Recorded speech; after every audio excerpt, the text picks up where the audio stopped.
Hello, everyone, and welcome to the Healing Connections podcast. I'm your host, Emmy Vadnais, and today we are talking about healthy lifestyle tips with Rhiannon Crispe, who is an occupational therapist, pediatric private practice owner, and the founder of the OT lifestyle movement.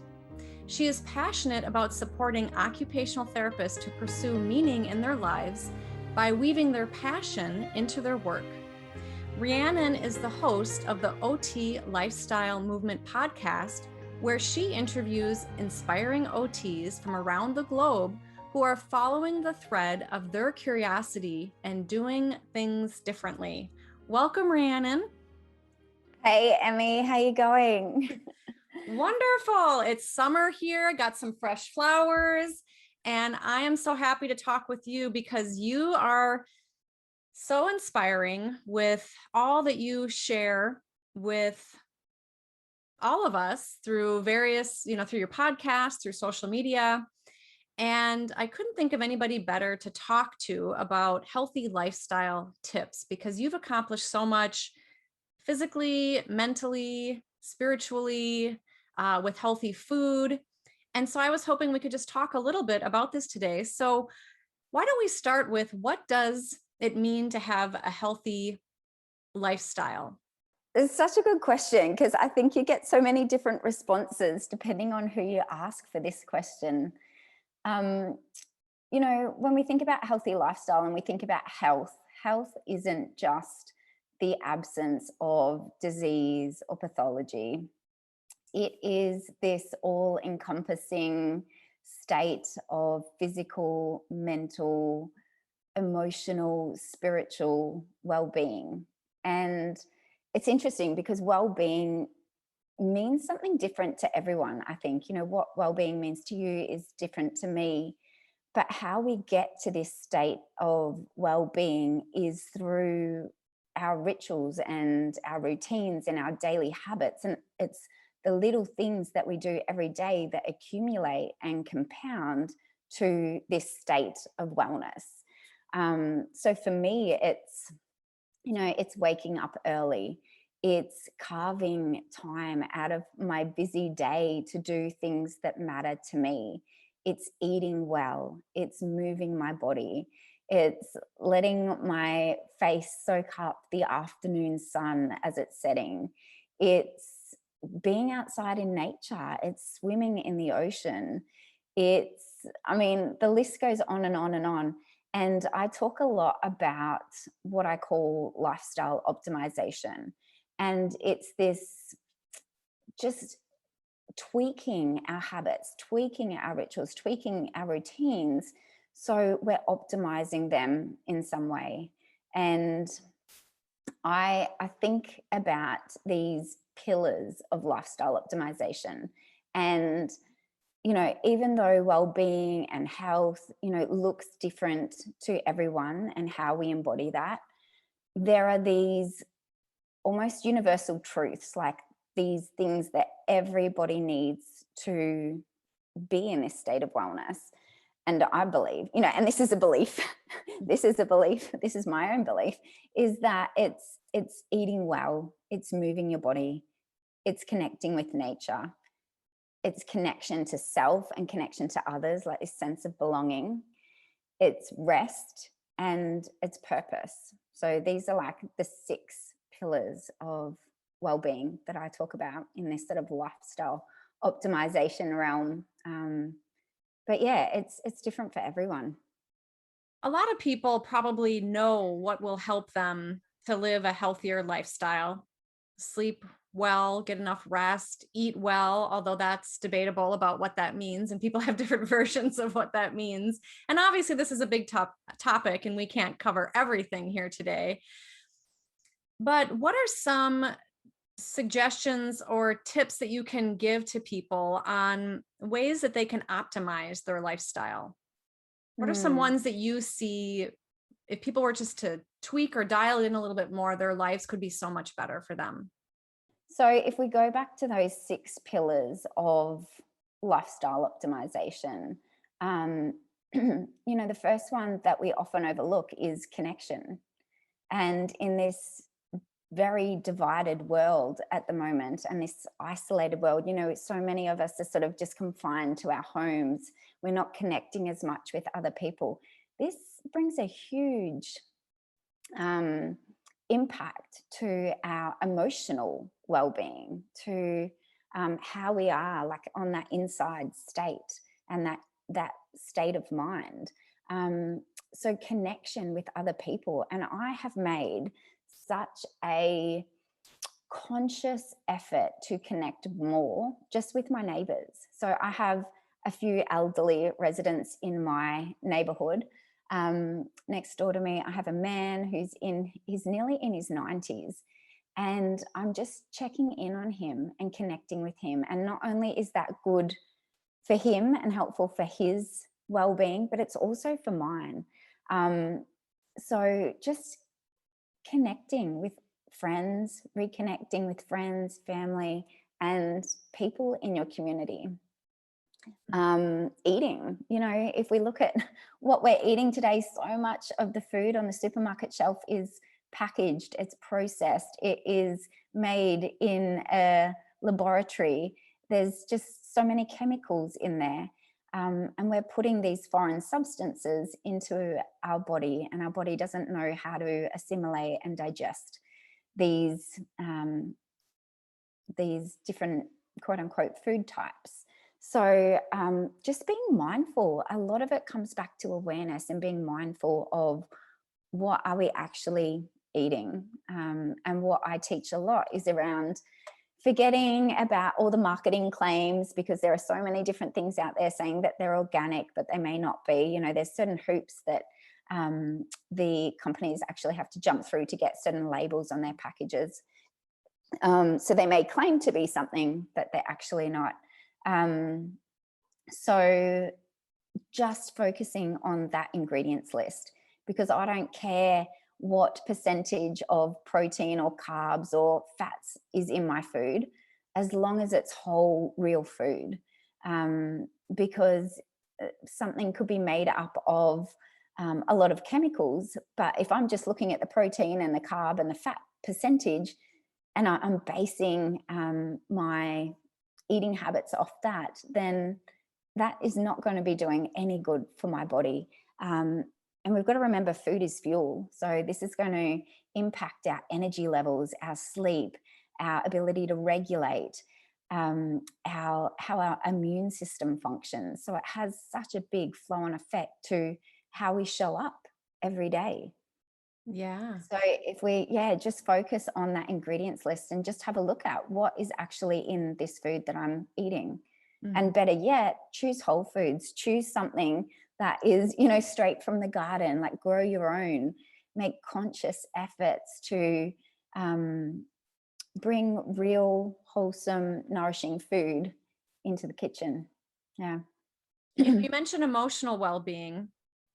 And again, I think a lot of people, some people maybe don't know some of the things you just said, but there are a lot of people who recognize those suggestions, but they still are having a hard time making the change or committing to it and having that consistency. So in what ways have you helped people to make those changes and actually have that become a new lifestyle for them, right? Because it isn't just something that you go on a diet, you reach your goal of losing weight or becoming more physically fit or what have you, having more energy, and then you stop. It's how have you helped people to have the longevity with that?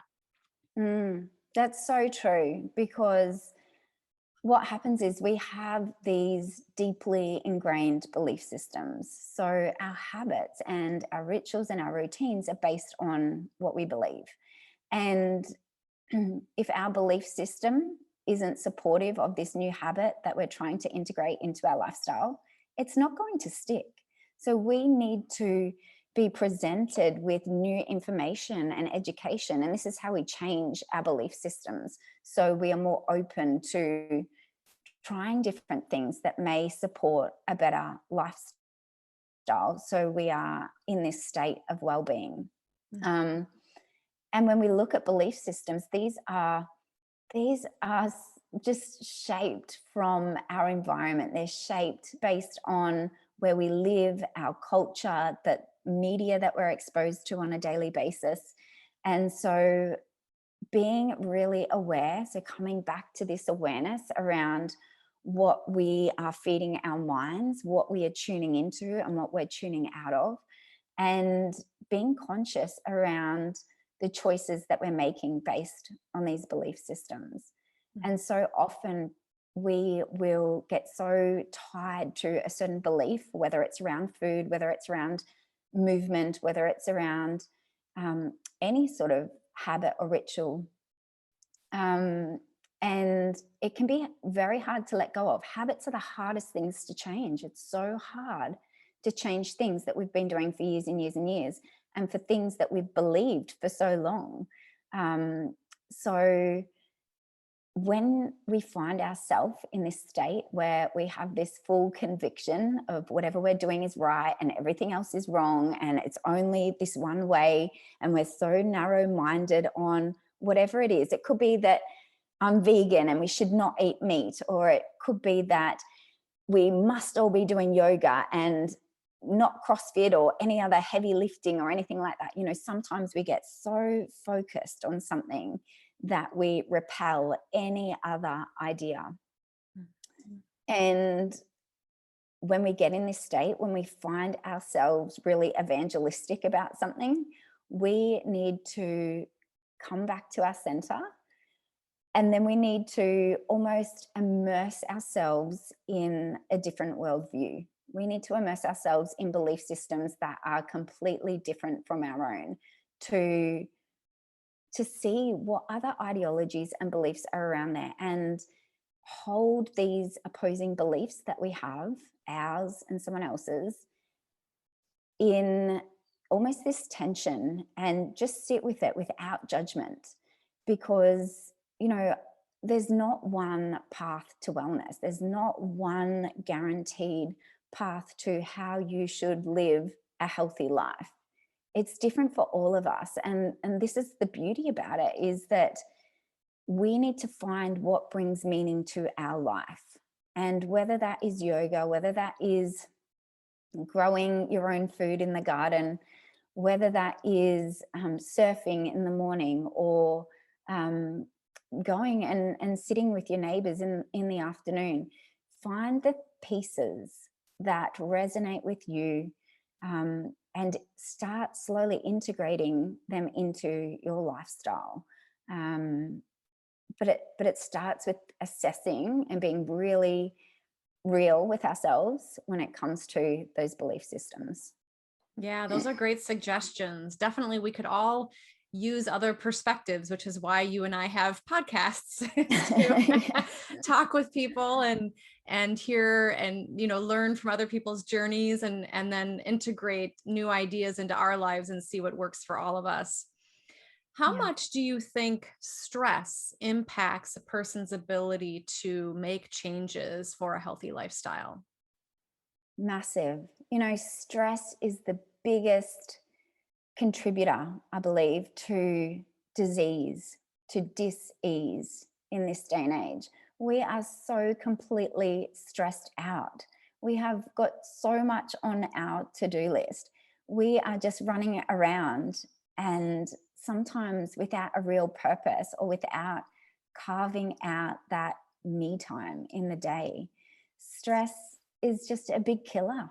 And I can say that myself, like from a personal point of view, that stress, you know, I sometimes find myself highly strung. I will get anxious and put too much on my plate and not know how I'm going to get it all done. And I have to be really mindful myself about what I can do to calm my nervous system. How can I regulate? What works for me? And so, you know, this is a lifelong journey, I think. And in today's modern age, when there are these external pressures placed on us, and sometimes we feel like they're out of our control, we need to, again, come back to this awareness around what's going on, and being mindful about our daily occupations, and being mindful about what we can do in the day. So I always write a to-do list, and I will always prioritize what I need to get done in the day. Every single day, I will do this. I will do it of an evening, so I'm prepared for the next day. And this has been something that I've done for a very long time, and it's just helped me get my thoughts out onto paper. I'm planned, I'm prepared for the day. And sometimes I'll write multiple to-do lists throughout the day. And then I also have different rituals and practices within my day that support this, the busyness, I suppose, of the day, to help me feel grounded and connected. You know, I'll spend time in nature. I will take my laptop purposefully outside, so I'm in the sunshine and I'm soaking up that sun. I'm surrounded by the birds and that peaceful environment. I'll go for a workout in the morning, because I know if I get up and I work out, I am so much more ready. I feel good. And I work out mainly for the mental benefits, the emotional benefits of that, rather than the physical benefits. The physical benefits are great, but I'm not too concerned about, I don't know, like body shape or body image or anything like that. But I just love the feeling of feeling strong, and it makes me feel more confident, and I feel like I can get up and tackle the day. So yes, stress is massive. And I think we all need to sort of look at ways of reducing or eliminating that stress within our day, and being supported and surrounded by people who can help you out, and delegating. Like, if there's too much on your plate, get someone else to help you. Ask a friend to help you out with something. Don't feel like you have to do it all yourself. Right. So be realistic with how much you can do a day. And then, of course, having some type of way, like you suggested, if it's a workout that helps you feel less stressed and can kind of get your mind more clear and feel strong and focused for the day, whatever it is for you, to be able to manage that stress, or to allow yourself to be more in the flow.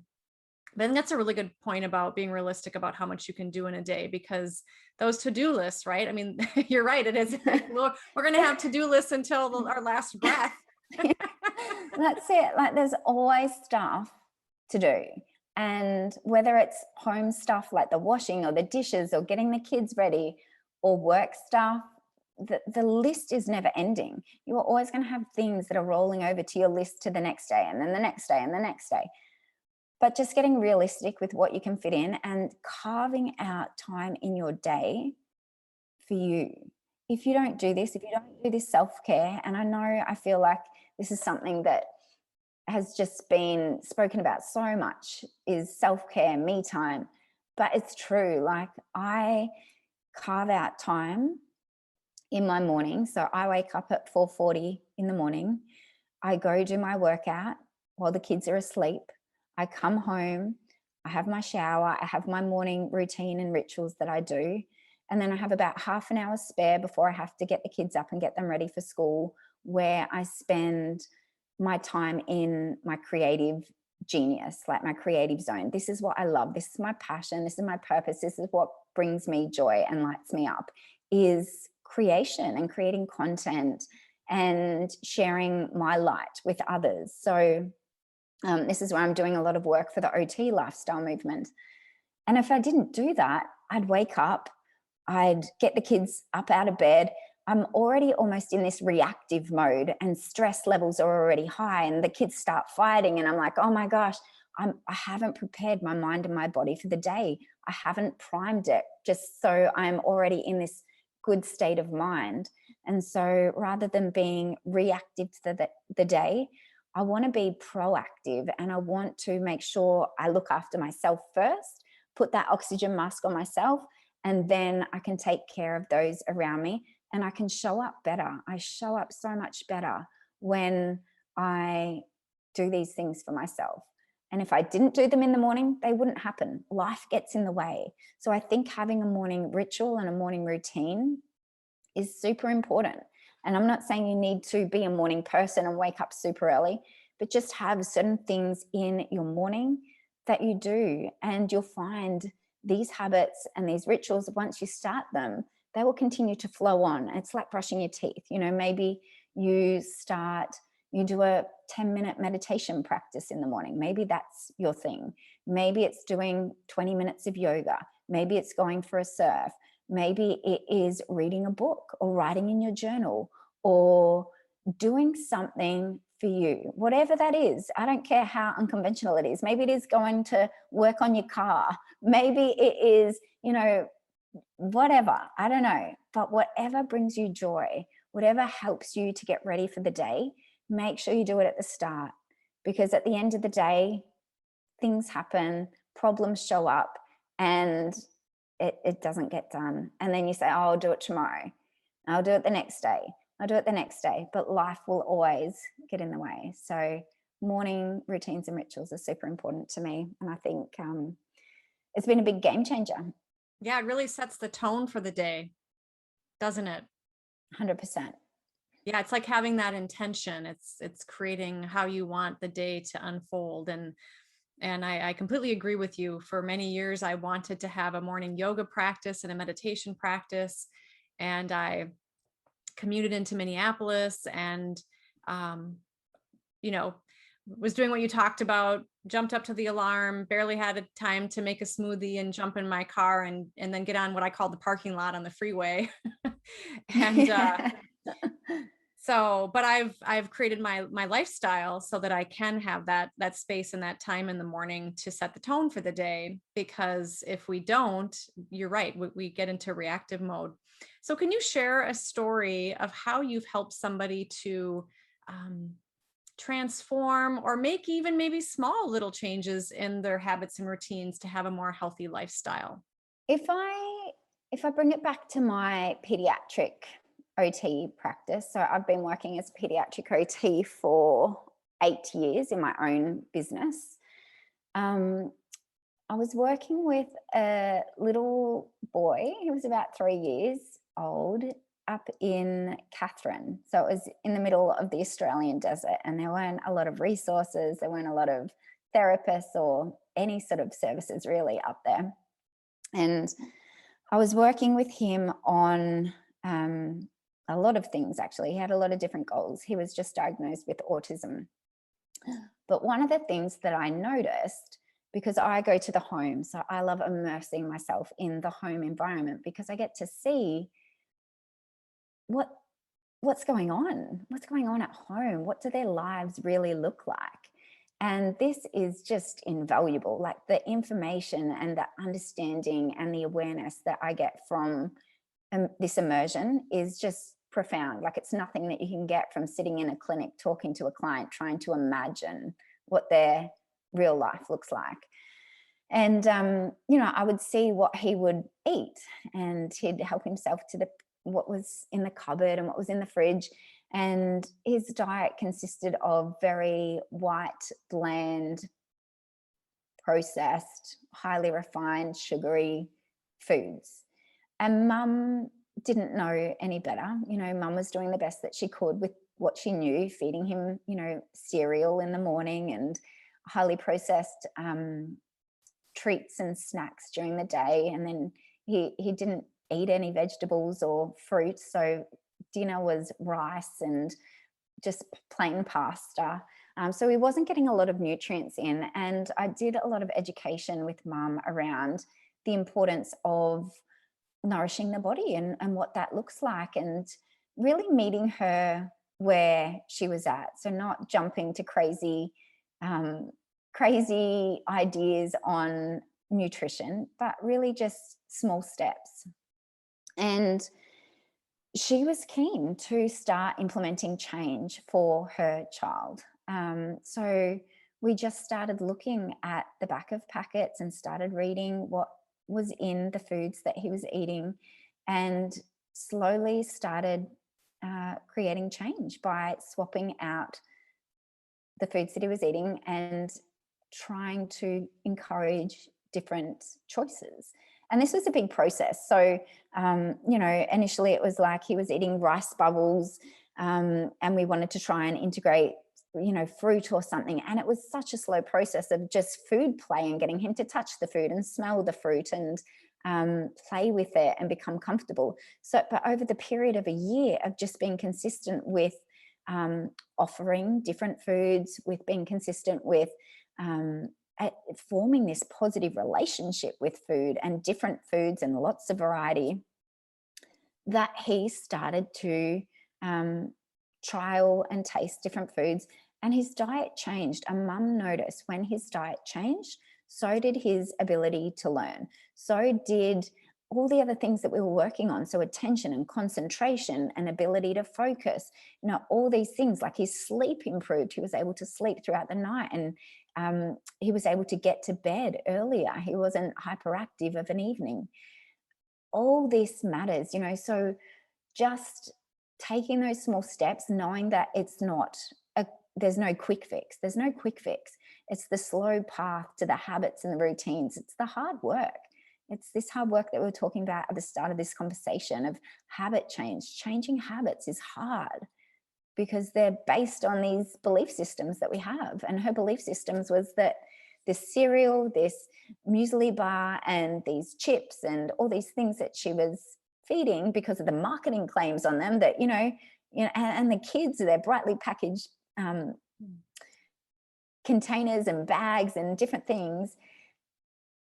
He's more attracted to that, and trying to shift that is hard, but with the consistency and the willingness of mum to learn, it changed, and it really changed his trajectory. It's obviously going to change him, like from like a gut health point of view and just an overall health, but also from his learning and development point of view, it's massive. So yeah.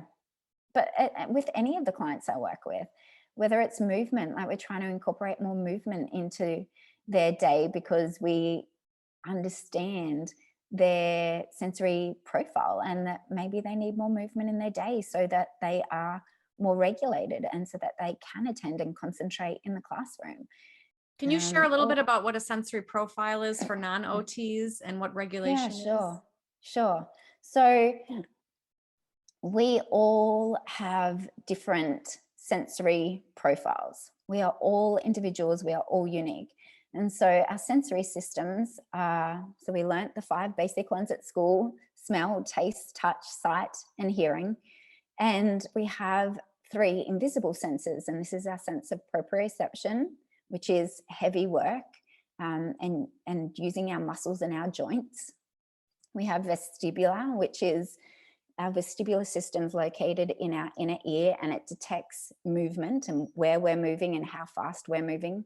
And then we have an internal sense as well. This is our interoception. So this is detecting things like if we feel like our bladder's full, we can detect that. If we feel our heart racing fast, we can detect that. And so all these sensory systems are different to each individual. And some kids, so if we look at kids, for example, or any human being, the way our system works, we have different modulation. So for some kids, they may be oversensitive to certain sensory stimuli. So they might be a fussy eater, and any little bit of texture or taste that's too overstimulating, they're going to refuse it and push it back and say, no, I don't like that. Or if we're looking at the hearing, for example, some people don't like loud rock concerts, but other people love it. Or if we're looking at certain textures on our skin and we're looking at like the sense of touch, some people can't tolerate feather boas or itchy, prickly jumpers, and other people don't seem to notice or don't mind at all. So our sensory system gives us an overview and an understanding of the world around us. And we need to, as an occupational therapist, I need to understand how a person's sensory system works in order to help them, and what they're sensitive to, what they're not, or what they're having challenges with. It's a really important part of understanding the world. Those are great descriptions. And even if those listening are adults, which is likely the case, you might have a child in your life. And if not, you were a child once and you have your own sensory profile. And if you think about textures, the felt sense of clothing or foods or different, like you say, sound and music, what you have an aversion to, what you tend to go toward, that probably has also impacted your habits and routines. And maybe that's something to get some support with if you're having a hard time making some of those changes. Well, it sounds like that mother was very committed and that you did a beautiful job, clearly, of supporting that child to be able to play and explore those other foods versus it sort of being like a have to or a should. Because I would imagine then the child would resist it. And even an adult, if you try to force these changes, you're probably not going to be very successful. Correct. Yeah. And so with sensory processing, this is for everyone, it's not just kids. Like, for example, for me, if you asked me to eat a tin of tuna, I'm going to push that away. This is one of my sensory preferences. I do not enjoy canned tuna. I'll eat fresh tuna, but I won't eat canned tuna. If someone forced me to eat that and said, brought the spoon to my mouth and said, come on, Rhiannon, you've got to eat this, just one more, I'm probably going to gag. I'm not going to enjoy it. I'm going to have a negative association, probably not just with tuna, but food and sitting down at the dinner table. We need to encourage positive relationships with food, positive relationships with movement and exercise. So doing things that you love and understanding that it is this process. And maybe you don't like green juices right now, or maybe you don't like salad, or whatever it is that you're trying to incorporate into your life. Just take it step by step and know that it's a gradual process. I didn't like oysters. I didn't like really bitter green juices or really sour lemon waters. And over time, I've just said, this is something that I'd like to incorporate into my diet because I know it's good for me and I've read the benefits, et cetera, et cetera. But my taste buds were so conditioned to just crave sweet foods. I just wanted sweets all the time. It was so hard to get away from that. But it was about reducing the amount of sweet foods in my diet and just incorporating different foods so that I wasn't craving that. But yeah, it's making sure that we understand and appreciate people's sensory profile, and know that sometimes that it won't change, that sometimes it is what it is, and we need to work out ways to work around that. Because I don't think I'll ever like tin tuna. Right. And sugar is a big one for a lot of people because it packs a punch. It's very, can be very addictive for people. It's in a lot of processed items. And so what are some suggestions you have on how people can break through these barriers to live a more healthy lifestyle?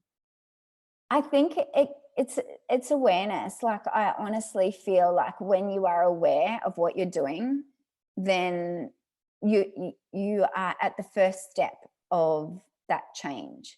So much of what we do is mindless. We're on autopilot. We're just going through the motion, or because of this convenience-driven society and the busyness that we are experiencing in life, we will go down and grab takeout instead of preparing a nourishing meal in the kitchen. Not enough of us are spending time in the kitchen cutting up the veggies, or baking, or cooking over the stove. This week I've made a chicken broth because I wasn't feeling 100%. So I bought a beautiful whole chook and I've cooked it up over the stove, and I've made a broth, and I'll heat that up before dinner, and I drink that out of a bowl. And that's really nourishing, and it's great for the gut as well. I have made a juice. So I throw everything in there, like celery, parsley, carrot, lemon, ginger, everything. Whatever I have in the fridge or in my garden, I will throw that in. And so being aware of my body and knowing that I wasn't feeling 100%, I took steps. I might sleep a bit longer. I might go to bed a little bit earlier. I'm going to create more things in the kitchen rather than maybe eating something that I shouldn't have. And, you know, I'm not perfect. I will eat processed food. I'm not going to stand here and say that my life is perfect and I never touch anything processed. Of course I do. And I think it's just about being mindful. Like I am aware of what's in certain foods and I will make better choices.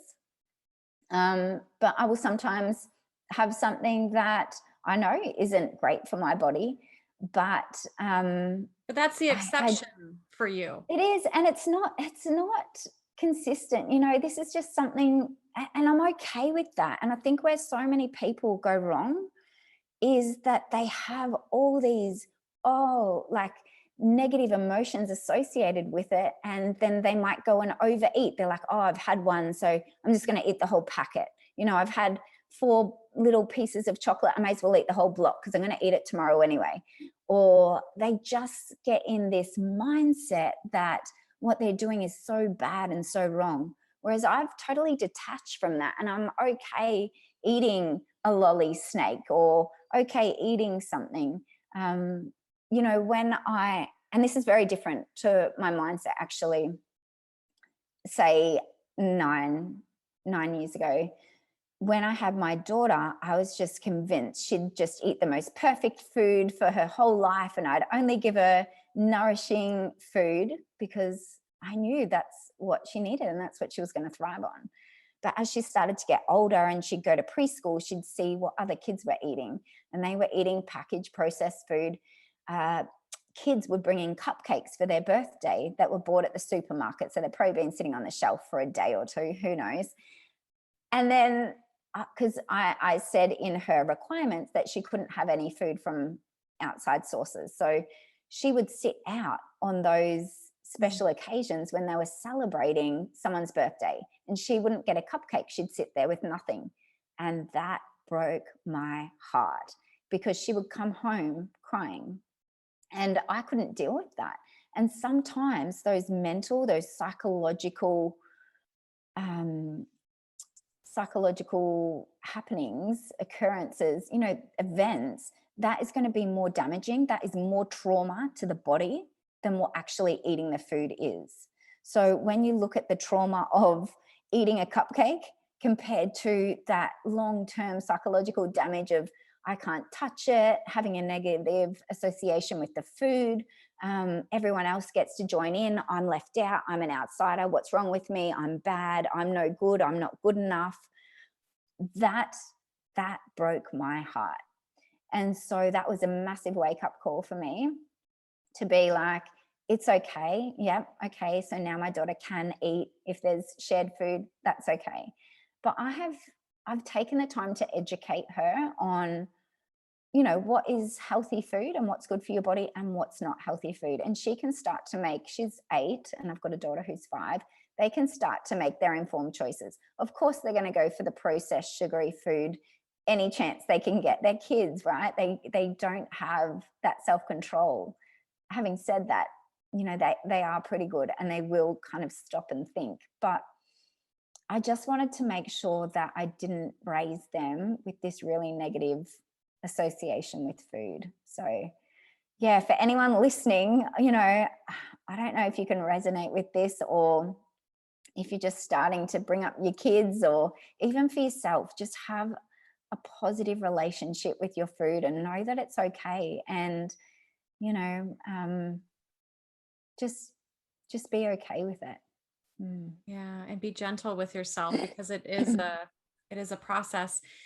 You said something really key about when you were talking about making your juice, that you would just put in there what you have on hand. And something that I learned years ago is that what you buy at the supermarket and what you keep in your home is going to be, I mean, if you're home a lot, which a lot of people are these days, or, you know, many people go home to sleep and prepare for the day or wind down from the day, that what you have on hand in your home is what you're going to eat. So if you have ice cream and cookies, you know, if you get tired or a little stressed or feel like you deserve a treat, what are you going to go for? But if you stock, you know, not that it's bad to have those things maybe occasionally, like you were saying, but stocking up on more of those items and having them in your house are really going to impact what you put in your mouth. Absolutely. Absolutely. And I've just started online shopping actually. And I wish I started years ago. It's amazing. And I feel like with that, I'm less likely to quickly grab something that might be on special and put it in the trolley. So just, yeah, again, awareness, like before, while you're picking up that box of chocolates or the cookies or the ice cream, mindfully think to yourself as you're putting it in the trolley, do I need it? And can you just put it back and be like, no, I don't need it this week. And make sweet foods at home. I think it's all about preparation. If you're prepared, sometimes I'll make jellies, or I'll make cake, or I'll make a bread, or I'll make muffins, or I'll have something that is sweet, but it's made with honey and it's made with butter and it's made with real whole foods, but it still fills that spot. So I will prepare, and on a Sunday afternoon, I usually spend the time in the kitchen and I get everything ready for the week. But it comes back to preparation, and it comes back to how committed you are to it. If it's not a priority, you're not going to make the time for it. Yeah. So how can beliefs be changed to achieve goals? And again, that's, there's been many books written on changing beliefs, but just from your perspective, what are some tips or suggestions you can give that can help people with making and implementing those changes to be long lasting for them? For me, it's been really about information and knowledge and soaking up different ideas and perspectives. For so long, I was just stuck in this, like, my way is the right way kind of mindset, because I'd read a book on something and I think, oh, well, that must be the truth. That's it, and then I'd tell everyone about it. And then I started to realize, no, that doesn't work for everyone. And so looking at and reading different books that open my eyes to different ways of doing things. Documentaries are fantastic. If people are wanting to soak up lots of health, wellness, spirituality documentaries, there's a great platform called Gaia, Gaia, and you can subscribe to that. And they have great documentaries. So if you're not one to sit down and read books, or you don't have the time, you can watch something and sit down as a family and watch something that's really inspiring, because that can inspire change and it can change beliefs. That's how, soaking up something and listening to other people's stories. Like the other night, I was watching a documentary, how it was called Heal, and there was a lady in there who got cancer, and she wanted to do all the alternative lifestyle kind of approaches, but she realized she did have to take conventional medicine as well, radiation and different kinds of treatment. But she was so against that. It was like a last resort. But she had stage 4 cancer. And she just realized then she had to start to change that belief system. Her belief system was that the treatment she was receiving was poison. And if this is her belief system and this is her mindset, what do you think that medicine's going to do for her? It's not going to help her. It's going to be this poison for her body. And so she had to really reset her mind to think, okay, well, it's medicine, it's healing, it's helping my body. And she's still living today. Podcasts are amazing to access different information. This podcast right now, the podcast I have, there are so many podcasts out there. And I love to just find someone who is really inspiring me in the moment. And then I just search them and download all their stuff. So find people who inspire you, find leaders in the area that interests you, and listen to what they have to say. And again, with everything, take what resonates and leave the rest. Like, you don't have to have everything become your belief just because it's a belief out there in the world. Work out what's going to shape your worldview, but recognize and appreciate that everyone has their own. Yes. And allowing yourself to kind of soak up other people's inspiration, motivation when you're wanting to make a change. It's very true, because before we make changes, we need to think about it. And then when we're ready, we'll go ahead and start taking those action steps. And and adjusting how we go forward. Those are great suggestions. So, what does spirituality mean to you? This is a question I like to ask my guests. I've started asking my guests, what does spirituality or God mean to you? Yeah. Switching gears here a little bit, but this is coming from Yes. that mind, body, spirit perspective. We haven't talked too much about spirituality, but that can be a big component for people, having that faith. And obviously spirituality for a lot of people is about belief as well. Mm.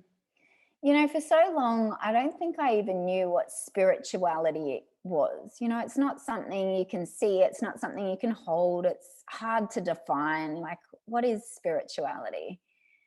And for me, I think I've just been on this journey of finding meaning and purpose in life.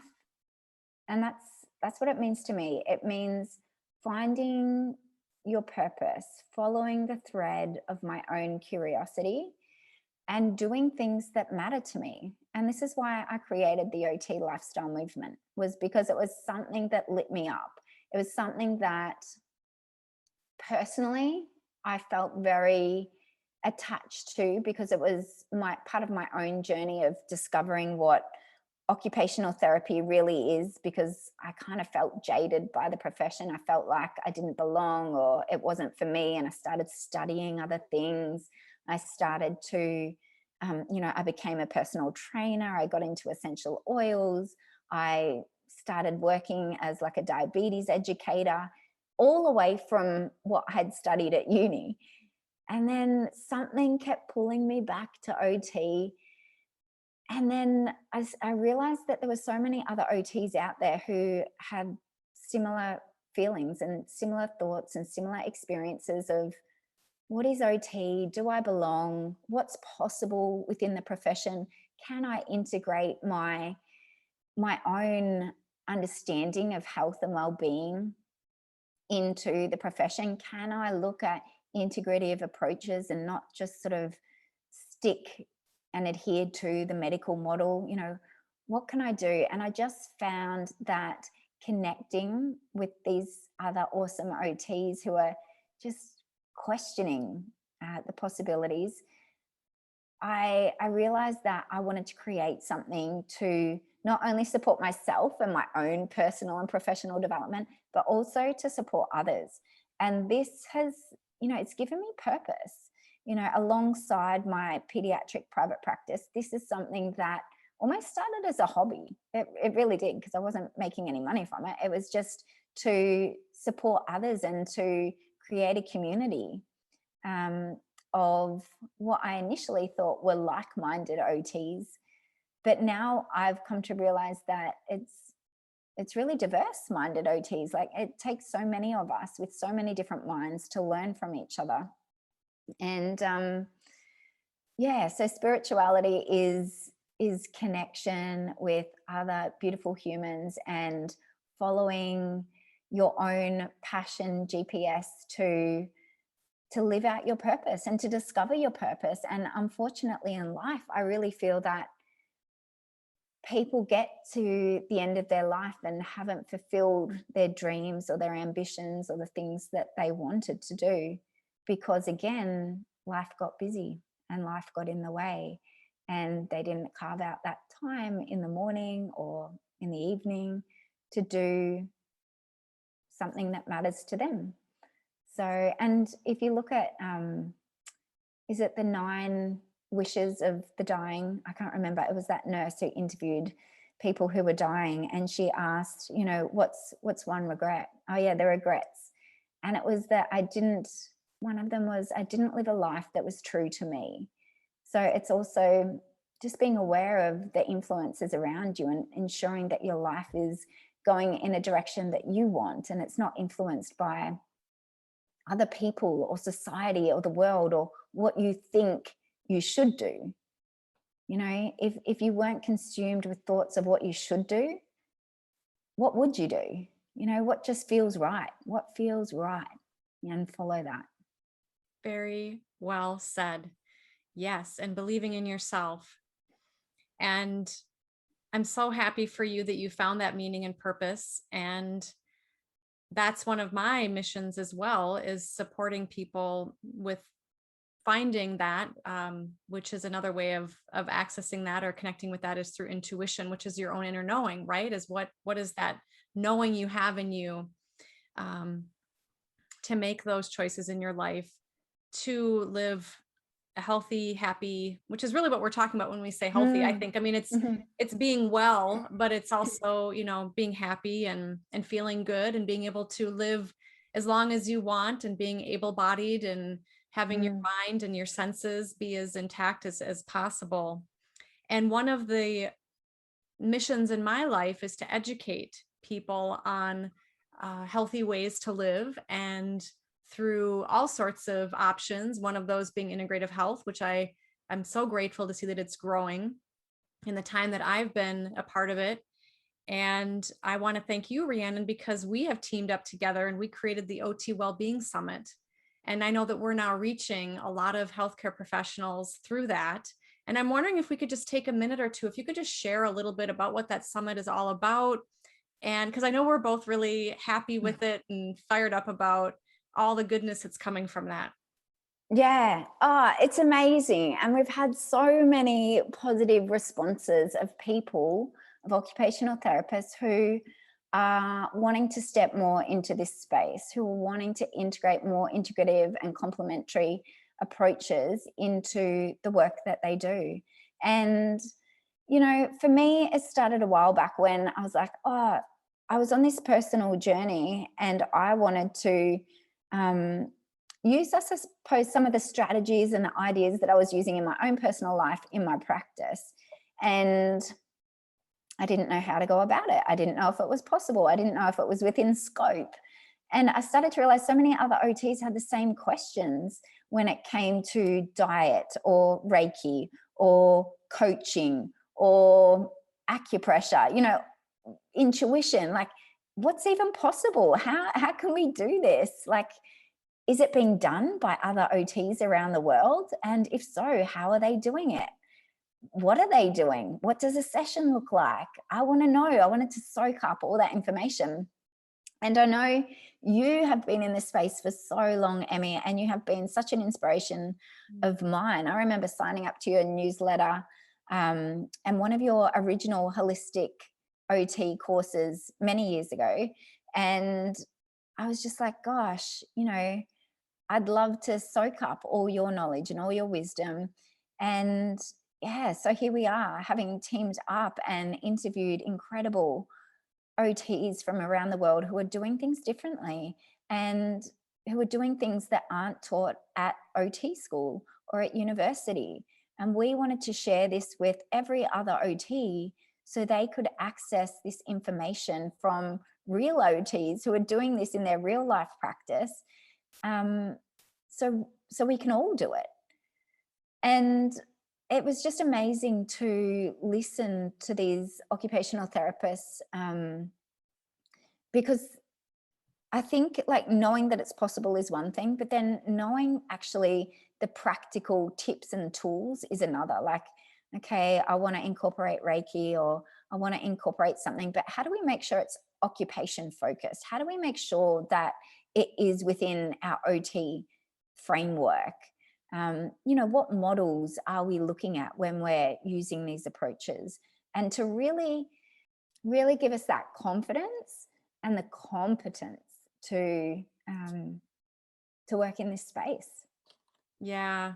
Well, and thank you to you, because like I said, one of my missions is to help people be well, but also train healthcare professionals in integrative health. And my classes tend to be sometimes maybe a little bit longer and in depth. And you have taught me how to make things more simple. And so I'm really grateful that the OT Wellbeing Summit is out there. And we've also decided to open it up to other healthcare professionals. So a person does not need to be an occupational therapist to take it. So if you are listening and you're a healthcare professional, or if you know of somebody who is, Rhiannon, would you mind sharing how people can find out more about the summit, and maybe even how people can get in touch with you as well? So some contact info, and I can put that in the description below as well. Awesome. So the OT Wellbeing Summit is basically, it's 12 hours of content, maybe a little bit more. And it's interview format, but you also get a resource for each of the people that we interview on all the different topics. So there was also trauma and what other topics did we speak about, Emmy? There were so many. Nature, acupressure, Reiki, meditation, intuition, healthy eating, nutrition. I know we have to go through. I mean, there's heaps. It's so comprehensive, you know, like in terms of the variety of topics that we diversity and culture, equity, inclusion, all of the respecting people's differences and all of those things. Yeah, we put a lot into it, and I think that it's really impacting people in a lot of positive ways, and not only the professionals, but then it carries out to all the people they serve as well. Yeah. And one of the benefits of this course is that anyone who signs up, they also get a certificate at the end. So this can count towards your continuing personal development or your CEUs. It's online, so you can do it at your own pace. I always say, you know, because I'm always studying and learning in my pajamas of an evening. Once I've put the kids to bed, like that's my time that I will do that, because it doesn't require that creative brain, and I can kind of just sit and watch and take notes. You know, this is something that you can watch and rewatch and rewind and take notes. And you get 3 months to access it. So it's not like you have to do it in a week. You know, you do it at your own pace. So if someone was keen, basically they just go to otlifestylemovement.com, and then you will see a tab up the top that says courses.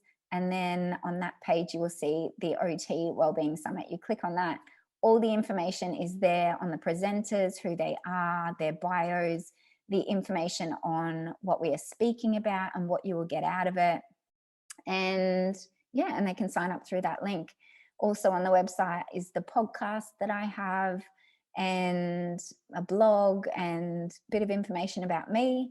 And I also ran an OT Telehealth Summit last year, so 2020, when COVID hit, and I realized that I didn't really know what I was doing in the online space and working telehealth. So I spoke to other OTs who have been working in telehealth for up to 12 years and have been doing it for a very long time. So I spoke to really experienced OTs, and we spoke about different things like ethics, because there are a lot of ethical considerations we had to ensure when we're working in telehealth, and also practical and different things like that. So if you're working telehealth and you wanted to upskill in that area, that's also available as well. Yeah, well, thank you for all that you've created. And that is definitely a big trend in healthcare, has been for the last year.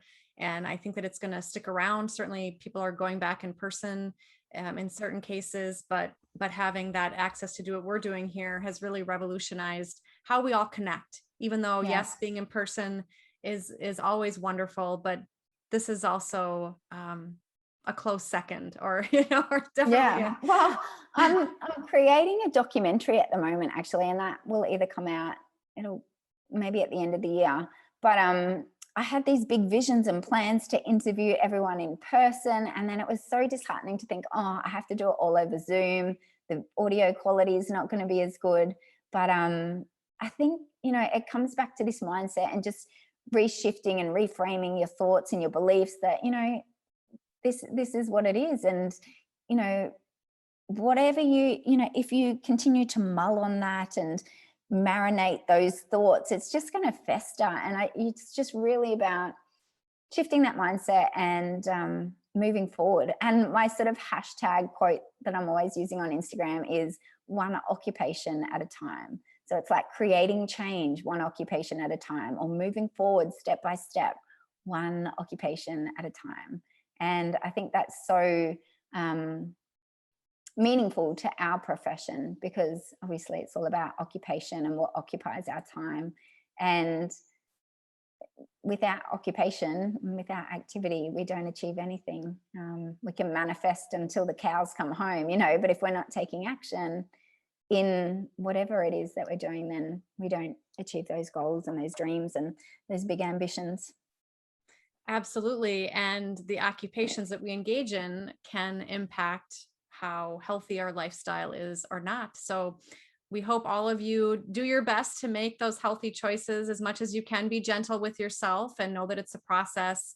And Rhiannon, thank you so, so much for sharing all of your wisdom here today. And I hope everybody does check out your website and listens to your podcast and just soaks up even more fabulous information. Awesome. And if they wanted to find me on Instagram too, I'm just at Rhiannon Crispe. And there is a Facebook page too. It's the Lifestyle Movement. Wonderful. Or the OT. Yeah, make sure you OT, the OT Lifestyle Movement. Wonderful. And thank you all for listening, and we'll see you next time. Until then, be well. Thanks, Emmy.